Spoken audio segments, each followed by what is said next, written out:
After defeating Tony Ferguson in UFC 296, Paddy the Buddy Pimblett is ready to fight for a place in the UFC ranking in his next fight. I'm from Liverpool. Don't knock us out. Known not only for his ingenuity in Liverpool, Pimblett's full-on fighting style is undoubtedly exciting for fans. So, what makes the Buddy so controversial? Why is he equally loved and hated by the MMA community? And what makes Paddy Pimblett the hero we don't need? One thing that undoubtedly seems to attract a lot of negative attention online after his fights is his huge weight fluctuation after the night of combat.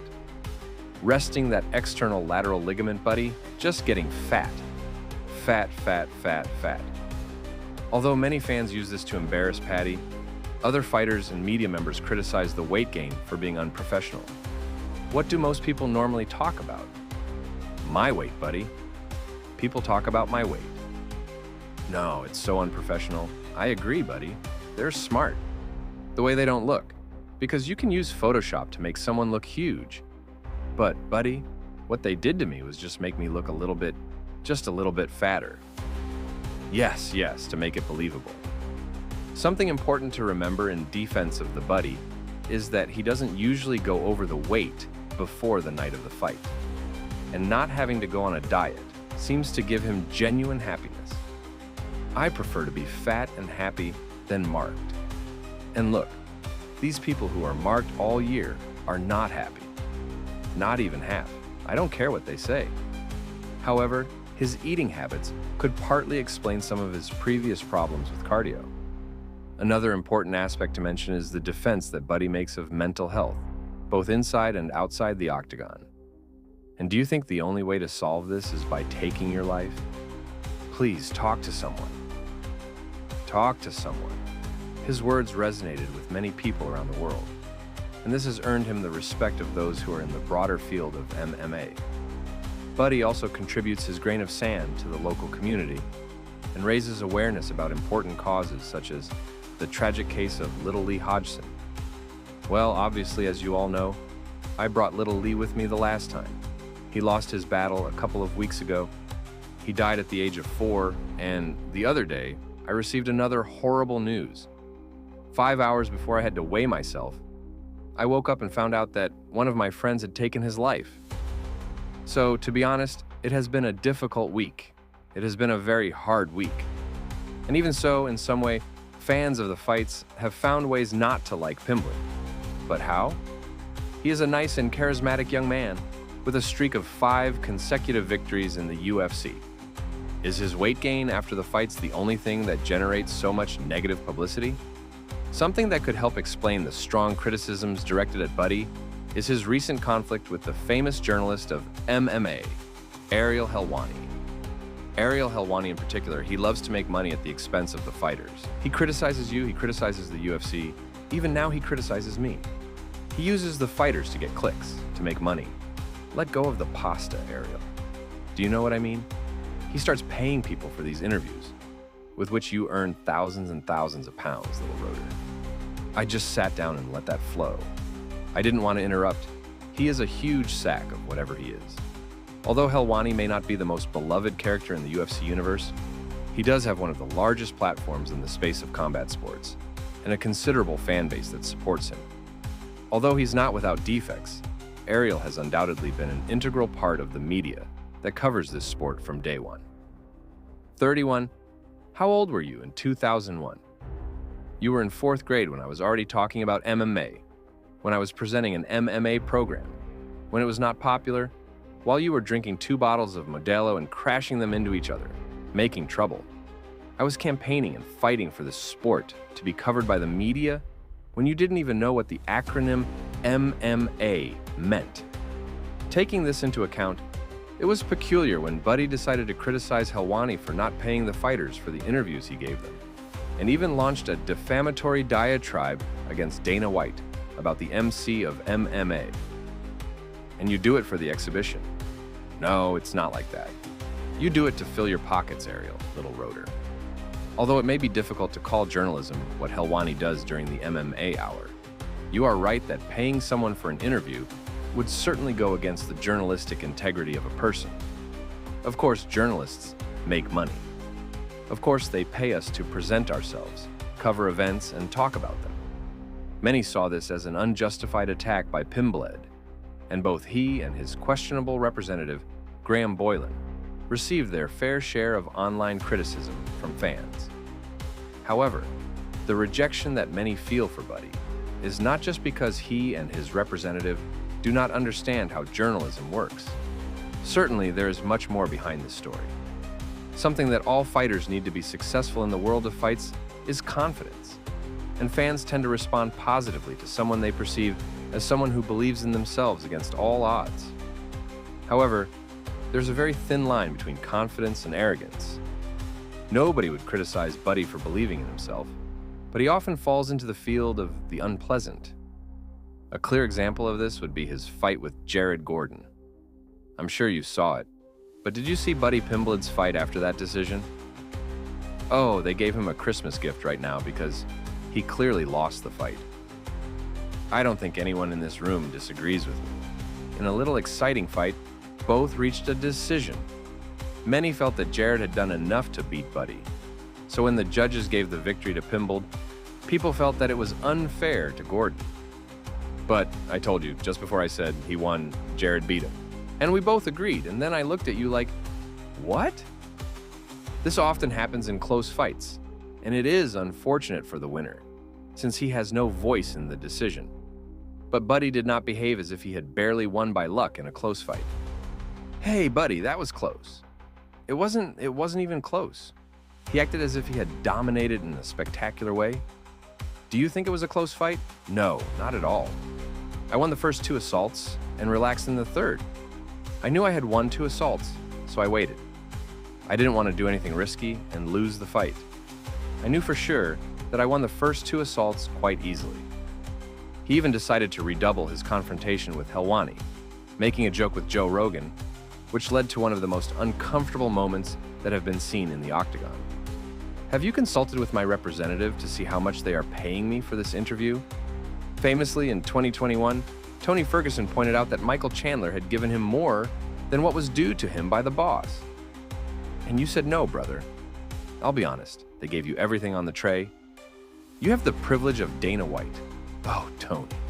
Part of the reason why that statement impacted many was because Tony was a favorite of the public for almost a decade, and he made his way to the top with great effort. Despite having starred in some of the best fights of all time, and having accumulated the longest winning streak in the history of the division, Tony never had his chance for a unified world title. Meanwhile, Michael Chandler had just joined the organization and received an opportunity for the title after only 1 victory over Dan Hooker, because his fame promised to generate more money for Dana. Now, this privilege is not really the fighter's fault, but the way they choose to react to his lucky position largely determines the reaction of the fans to them. Alex Pereira and Shavkat Rakhmonov have also received an impulse from Dana, but the fans accept them as humble and passive beneficiaries. However, fighters like McGregor, Colby Covington, and Paddy have received criticism because the fans feel that they did not realize that Dana was not giving them better opportunities and more promotion for their skill in the fight, but because their daring personalities could generate more money for him. Many acerbic fans feel this cycle, as it suffocates genuine talent in favor of those who can generate more clicks. Despite having acquired the privilege of Dana White, many fighters like Sean O'Malley have managed to get rid of that image, thanks to real achievements at the highest level, something that Paddy has not yet achieved. Another example of how Paddy received what many would consider an undeserved boost was the huge contract he signed with Barstool Sports for $1 million. In this case, people were not as upset with Paddy as they were with the origin of the money. Recently, MMA has seen an influx of pop culture and internet influencers approaching the UFC elite. A clear example of this was when Dana White gave $250,000 to a barely known Nelk boy while paying his fighters incredibly low bags. Don't you like how we pay our fighters? What a shame. One of those fighters with a miserable 12-12 contract is in fact Paddy, whom one would expect to use his platform to advocate for a better pay for his fellow professionals. Barstool's owner, Dave Portnoy, could be described as an occasional MMA fanatic in the best of cases, and as someone who seeks to profit from the popularity of young Paddy in the worst. In any case, fans were furious that someone misinformed about the sport decided that Paddy and the eternally hanging Molly McCann were the most deserving athletes of an agreement like this in the squad. After a successful debut in the UFC, Kuram Kutateladze challenged Paddy Pimblett with the hope of concluding a fight between the two newcomers. After several back-and-forth exchanges, Paddy honored his nickname with one of the most offensive tweets of the year. As expected, this was not well received by Kuram or the other Georgian fighters on the squad. It's disgusting, you know? It's really disgusting. He talks about Georgia, you know? He talks about my people, the Georgian people, about my country, about the war, between Russia and Georgia, saying that Georgia deserves what happened. Realizing his huge mistake, Paddy went back to social media to apologize, claiming that he did not know the suffering of the Georgians during the war, despite having mentioned it directly in his original tweet.